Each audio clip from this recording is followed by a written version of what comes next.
Welcome everyone. Thanks a lot for staying with us. You're watching Plain Speak with me, Shivani Gupta. Over 1 lakh thrown into prisons, 250 journalists locked away, fundamental rights and civil liberties suspended, more than 60 lakh Indians forced into sterilization. The emergency imposed under the Congress government 50 years ago was indeed a dark period in our history, the horror of which we continue to live with. But this wasn't just this. Many object that emergency changed the very nature of our constitution and brought unprecedented changes even into the relationship of the executive and the judiciary. The very constitution that forms the basis of democracy was tweaked to further the individual views of those in power back then, not only with the addition of the words socialist and secular, but also a whole host of other changes, often called the mini-constitution.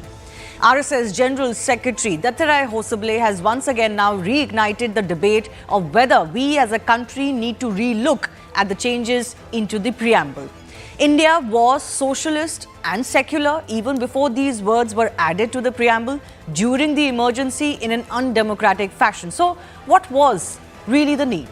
Hosabale says that the preamble is eternal. Then must India eternally stick by these ideals, particularly when the very founding fathers of the constitution were not on board with these terms themselves? So are we just trying to cling to a pseudo-notion or a notion that is supported only by some and have not been democratically stamped? Must we not return to Ambedkar's vision of India? We'll take that and more with our guests in just a bit. But first up, let's understand the timeline of how the preamble amendment was done. First date that is of course important to remember is June 25, 1975, when the emergency was declared. It lasted almost 2 years. It was actually a year or so later, in December 18, 1976, that the preamble was amended for the very first and the only time in Indian history. 3 new words were added: socialist, secular and integrity. They were done through what is called the 42nd Amendment. And this 42nd Amendment is also known as the mini-constitution because it brought in a whole host of other changes into the constitution, not just the preamble. It curtailed, for example, the powers of the judiciary, enhancing those of parliament under Indira Gandhi. Now, September 6, 1978, by that time the emergency had been lifted. The 44th Amendment undid or reversed most of the aspects of the 42nd Amendment, but the change to the preamble was not turned back. This statement by Hosabale is the most prominent official of the RSS ever raising this directly. There have been hints at it and some debates have happened over the last few decades as well. For example, June 2025, RSS mouthpiece organizer had questioned the inclusion of these words into the preamble. It had said, and I quote, "Basic tenets of the preamble were rewritten most undemocratically in 1976. January 2022, J. Nandkumar is the convener of the Pran Pravaha, which is an offshoot of the RSS. He called secularism a Western concept. He also pointed out how constitution makers Ambedkar, Krishnaswamy Iyer had all debated against it and had said at the time that this wasn't necessary. January 2015, the IT Ministry's Republic Day advert omitted the words socialist or secular from the picture that they had posted of the preamble, and when a row broke out, the ministry said that the image of the original preamble of the Indian Constitution was used. Now, it is indeed correct that Constituent Assembly debated issues of what kind of democracy India would be, and issues like socialism and secularism both were discussed and rejected. Ambedkar, for example, which of course the Congress party quotes all the time, at the time had rejected the idea because he was fundamentally of the view that future generations should decide what kind of a republic or a country they want to live in. Loknath Mishra, who was another member of the Constituent Assembly, also added that secularism, as we know, if added, will separate state from religion, clearly indicating that they weren't really of the view that India needed to adopt that setup which separates religion from state, because India was a highly religious country. So the big debate that's coming up, is it time for a rethink, or is this just the same debate being brought into the public domain every time we talk about emergency? That's coming up.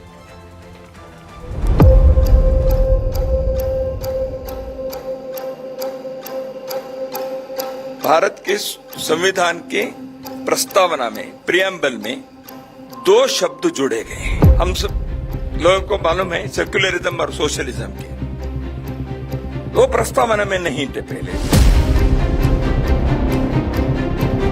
ये संविधान जो है, इस संविधान 1949 से लेकर 30 नवंबर 1949 से लेकर आरएसएस ने इसका विरोध किया है, आक्रमण किया है भारत के संविधान पर। तो ये छोड़िए, संघ कभी कुछ भी बोल देता है, उसको कोई महत्वपूर्ण बात नहीं लेनी चाहिए।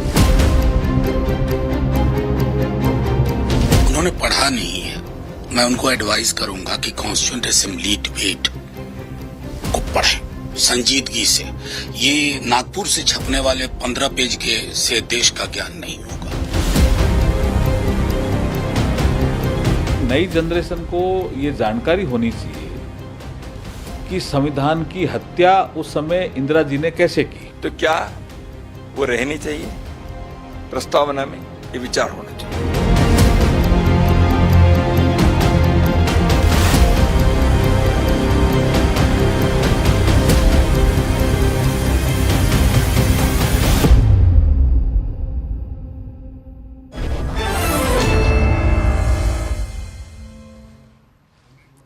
Let's go across to our guest joining us, RP Singh, national spokesperson of the BJP, Sujata Paul from the Congress party with us. Harsh Dahia is a political analyst, so is Saira Shah Halim, and Satya Mule is a senior lawyer at the Supreme Court. I do thank you all for joining us. Sujata Paul, let me begin with you. The Congress never likes the fact that the RSS raises these questions about the emergency or the fact that the preamble was changed during the emergency, not in a democratic fashion. But do you think, if you forget about the fact that the RSS is raising these questions, don't you think even as a country we should be having a free, frank discussion on whether it was right to begin with and whether it should be rethought about? First of all, who is the RSS? What standing do they have? An unregistered society that is the fountainhead of the BJP, that believes in the fascism of the European Hitlers, Mussolini, Stalin included. Who are they? So what Hosabale says is immaterial, and it clearly shows where they're coming from. It clearly means that they rake up this issue every time for political means, and they are insulting the Constitution. They are insulting the Supreme Court of India. They are attacking the Supreme Court of India because it was the Supreme Court which had declared these words as part of the basic structure of the Constitution. And if we talk about the RSS or BJP, well, who wanted 400, 400 part? With a constitution like ours, where we have democracy, where there is space for everybody, it was the BJP, of course, the little baby of the RSS. But why are we giving so much of importance to RSS is important to understand that the BJP does not want to talk about these issues now, because they know that the people of the country had rejected all their claims in the run-up to the previous Lok Sabha elections. But the fact is, as far as the words socialist and secularism are concerned, they are part of our culture, of our identity. And when our leaders go abroad, including Mr. Narendra Modi, it is the secular and socialist structure of our nation which is spoken about with great appreciation. I understand that. You're absolutely right. India was secular in all the laws that it had and the constitution, for what the constitution provided even before these words were added. It was socialist to the extent that the government did their best to uplift the poor, if that's what you want to take socialism to be, although it has never been fully socialist in the very next to communism kind of way. But I'll take that to RP Singh. The question that arises is, why can't we re-look at it, in the sense that when this was inserted, first of all, what was the need to insert it? And when it was inserted, it was done under emergency. It was not debated in Parliament, something the Congress reminds us day in, day out. The very democratic principles that the Congress is trying to uphold with these words of secular and socialist, they were actually appended when Indira Gandhi brought these in, and these are uncomfortable questions that will always haunt our polity. But the question also goes, RP Singh, why do you keep raking this 50 years since? There was a period available right after emergency was lifted, right after Indira Gandhi had lost, to do all of these reversals. Some of the amendments brought by her were reversed. At that time, nobody said anything, but you keep raking this up, or the BJP or the RSS or the Sangh Parivar keeps raking this up today. Well, Shivani, first let's understand what Sujata Pal is saying. Who is RSS? Then why your leaders are commenting on RSS? When your leaders can't sleep without commenting about RSS.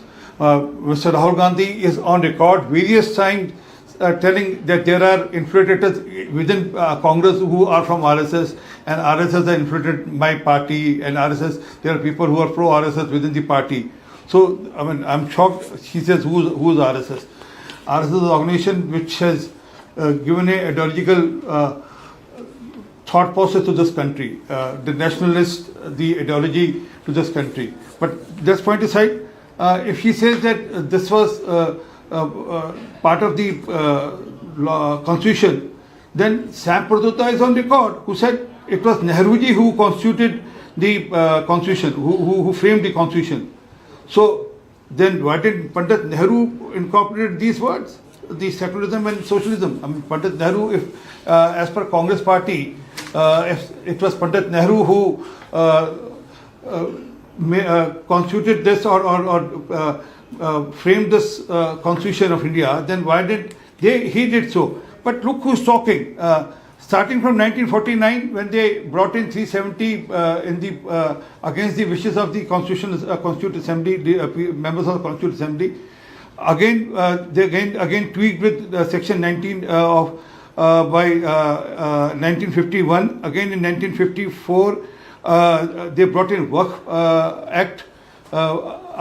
Again, I'm saying let's focus on this. No, I know you're talking about the history.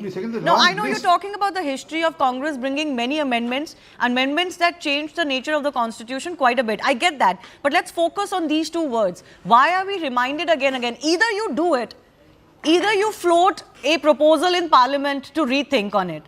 But you know, this social debate that keeps getting kick-started every year, this happens every year without fail. On the anniversary of the emergency. What's the point of that? Well, this is an idea being floated by an organization.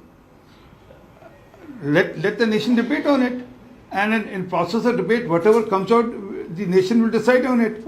But this thing, I'm not saying that we are trying to force an idea.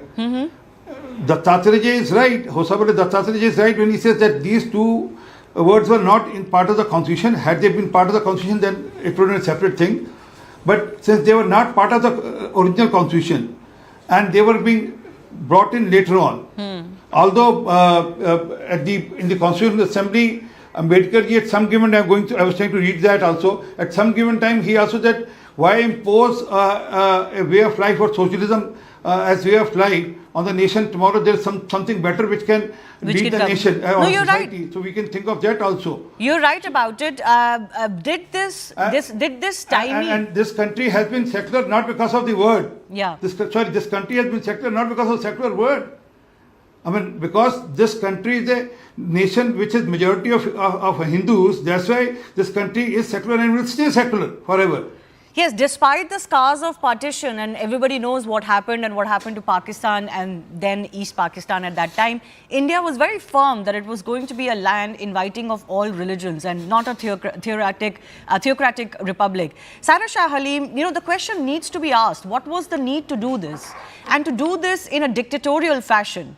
You know, if this was done by debate in Parliament, fair enough, that's the will of the people. I think what rankles people is that this wasn't done democratically. Why not debate it in Parliament, whether India wants to be a secular or a socialist country, although both of those shades were available in Indian democracy even before 1976. So firstly, good evening, Shivani. It is very clear that any right-thinking person will denounce the proposal made by the RSS to remove these two very intrinsic words that are so sacred to our constitution, secular and socialist. We need to understand they weren't sacred. No, Saira, the very premise of what you're saying, is incorrect. They weren't sacred to the constitution because they weren't even there in the constitution. So, Shivani, I would just request you, because the others were given their free time I get to you. talk. I get that. I'll give you your ample time. But to throw words like they were sacred to our constitution is incorrect. That's precisely the debate we're having. So let me start. Yeah. Okay, now firstly, the inclusion of the word, whether it's secularism, whether it's socialism in the preamble, is not just arbitrary addition, okay?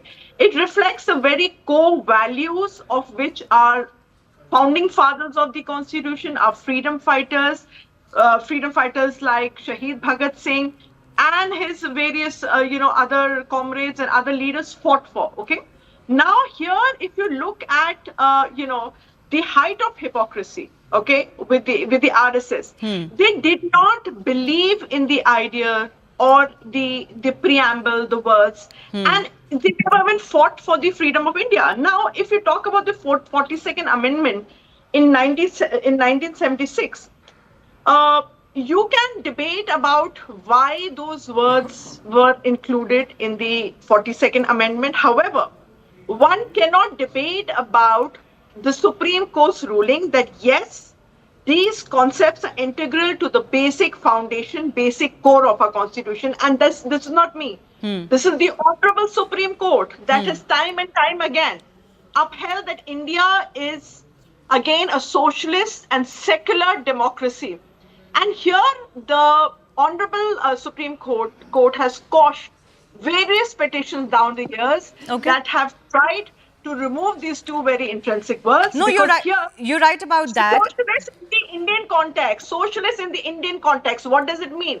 It means a welfare state which is focused on bringing equity to people. It needn't mean absence of private firms or private. And what does sector. secular mean in the Indian context? Secular in the Indian context, it means that the court has already clarified that secularism in India means that the state neither supports any particular religion nor discriminates against any particular religion, and it upholds the right to dignity to religious matters. I get your point. I think nobody's kind of disproving. Once again, Saira Shah Halim, nobody's kind of disproving the tenets of these words or the philosophy behind these words and whether India needs to be these countries or not. I think the issue also is why was it imposed during a dark period, during an emergency, and why shouldn't everything that was done during the emergency be re-looked at? I think that is what he was pointing to, Mr. Dattatreya, that this wasn't there, this was inserted during emergency.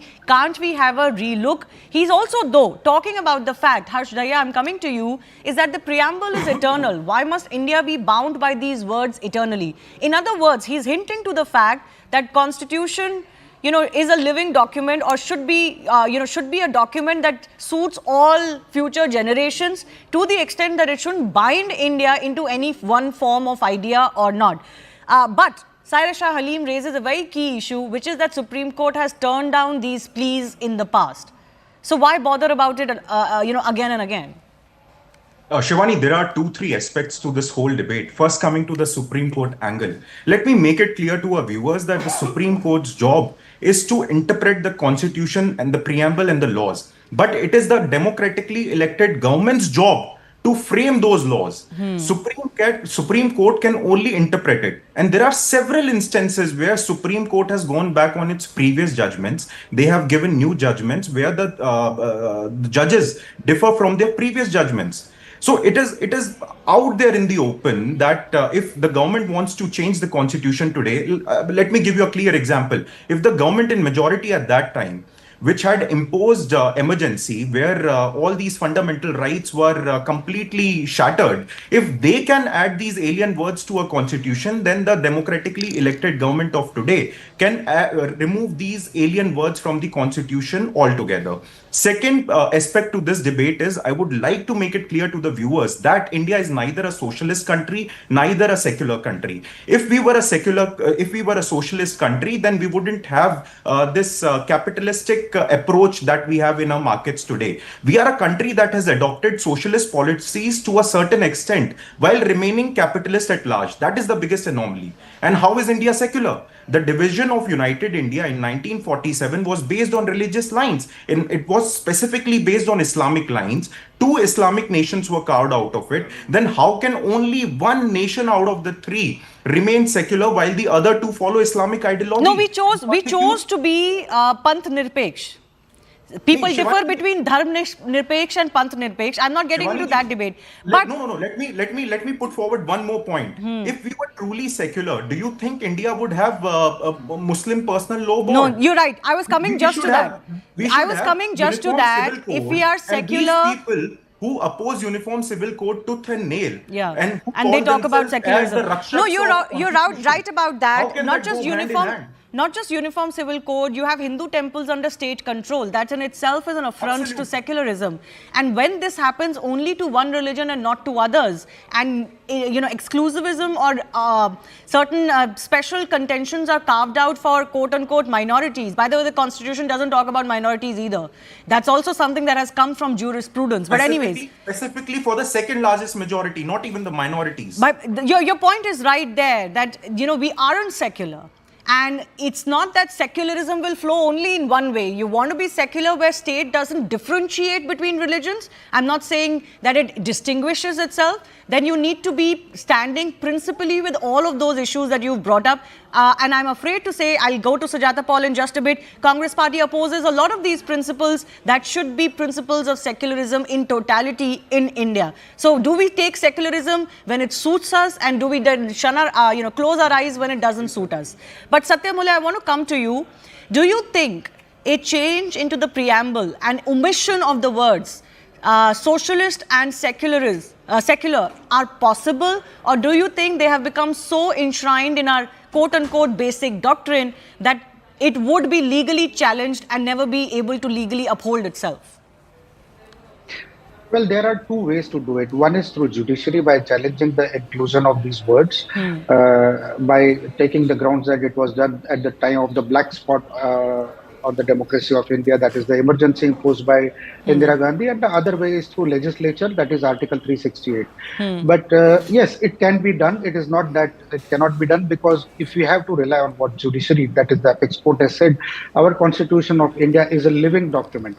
It starts with we the people. So we the people are going to define as to how the constitution is going to look like, how this country is going to have, what kind of character we are going to have in future. So let us accept the fact that this is going to be, challenged, and it is going to be, and the legislature has the power to do it. Addressing some other issues, allow me 1 minute. Yeah. First of all, if a large organization such as RSS is speaking out this particular thing, it is not the voice of RSS. It is the voice of people. Leave aside the RSS. The concepts of secularism and socialism are being debated, discussed, and also are a part of joke as well as various comments on various social media. So people at the ground level are challenging the validity of the concepts of secularism and socialism in India. Socialism and secularism, the way the judiciary has interpreted it, is not the reality on the ground. Therefore, these concepts are not a reality on the ground. Secularism cannot be a one-way traffic. It cannot be appeasement of one of the largest religion in a country which is wanting to pursue secularism in its real sense. But the concepts of twisted secularism must go. Baba Saheb Ambedkar never wanted secularism and socialism explicitly mentioned in the Constitution of India, because he always wanted that the people of India should decide, considering that Constitution is a living document, how they want to live, in what nature they want to live.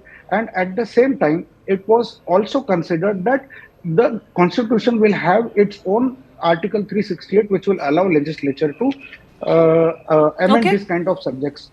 Now, what happens is, when it was done, the government did not have the mandate to this kind of a major change. Preamble is a part of Constitution, has been declared by the judiciary.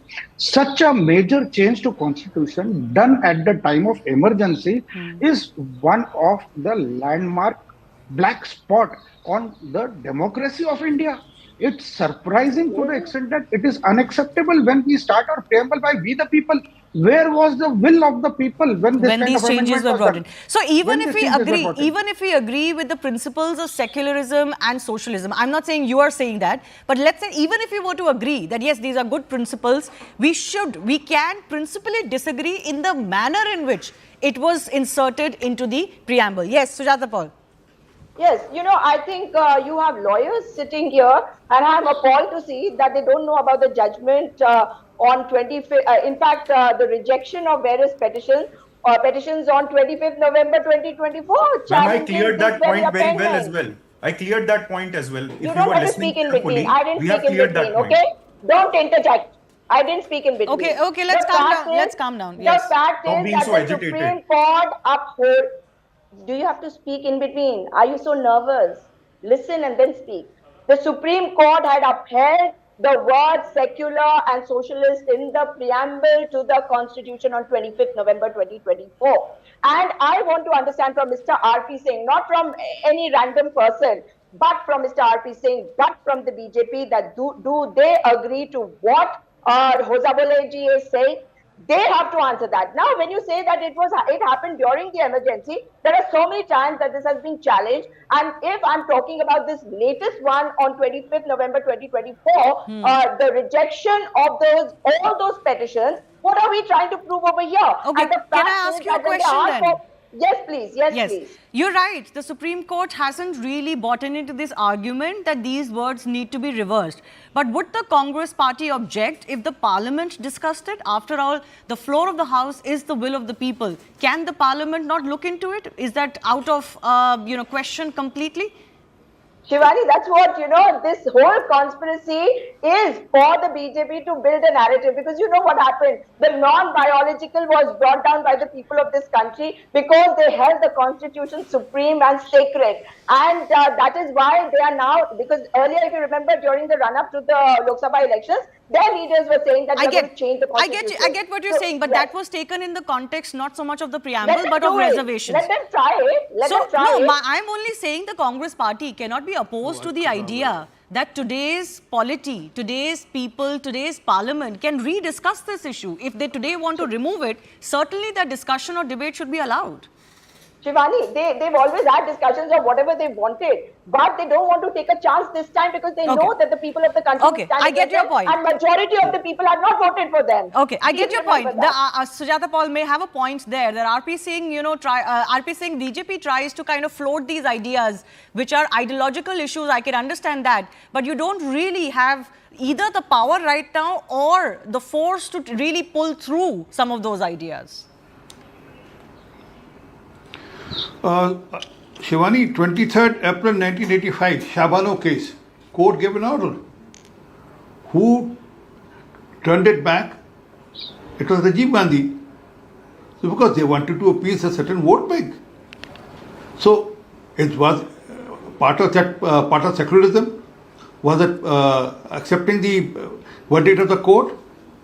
So court can give its verdict. Court has right to give its verdict, and Parliament has right to rectify it and go by the people's mandate. What do people think about a subject? But that's not the issue. Issue is who's talking. I mean, at least go and ask them to go and have a look in the mirror at least. No, Congress may not have much legs to speak on this. Ma'am, Sujata Paul, 1 second. Let me ask the question. So, RP Singh, Congress may not have much defense over the kind of things they have done in opposition to Supreme Court verdicts and all. I'm running some of these amendments that have come into being, and they have changed Indian politics in a very large way. But my question is to the BJP or the Sangh Parivar ecosystem. It's 50 years since independence. First of all, there is a charge against the RSS that at the time, or even the Jan Sangh at that time, after Indira Gandhi was defeated, why did you not come together and reverse these changes? Why was the leadership so weak at that time, if you felt so strongly? And then to raise this 50 years later, you're still raising it, but not really doing anything about it. Shivani, it has not been raised by BJP. Let's understand this. BJP has also talked about it, sir. Let's be fair. Yeah. Please.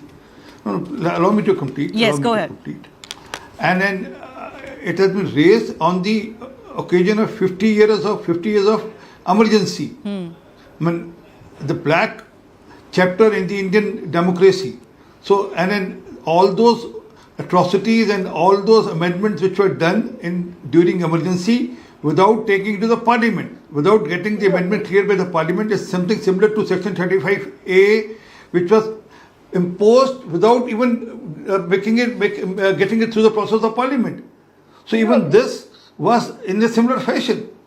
So, What do about it? RP Singh, that's what I am asking. Let there be. No, so let's there be debate. Let's there be debate. Only this is the issue of debate. Let's there be debate and let people let the issue evolve out of that. It's not imposing. It's not like Mrs. Gandhi or Rajiv Gandhi who's trying to impose their will or they're trying to impose. You're saying let society come to a on people. Okay, I get what you're saying. You're saying let society come to a conclusion. Let the base be set and let people, be ready for the idea. Mr. Mulle, I have 30 seconds left. You raised your finger. I'll give it to you. 30 seconds, sir. Yeah. See, what happens is what judiciary has interpreted the concepts of secularism, socialism are completely different than what Congress party understands. Because we can definitely say that the way they have been implementing their political agenda, at the same time they have been utilizing these concepts at the time of election are completely different than what judiciary has interpreted. Secularism per se is a very good concept. Socialism in the context of welfare democracy is also a very good concept. But the way they are being politicized is something that is not required in India. Therefore, the legislature may want to redefine these concepts by inserting different words or substituting different words. Now, having said this, it is definitely something which what we can say is debate is necessary for a healthy democracy. If some debate has started, it should reach to its logical conclusion. Okay, I'll leave it at that. I've run out of time. I do thank all of our guests for joining us.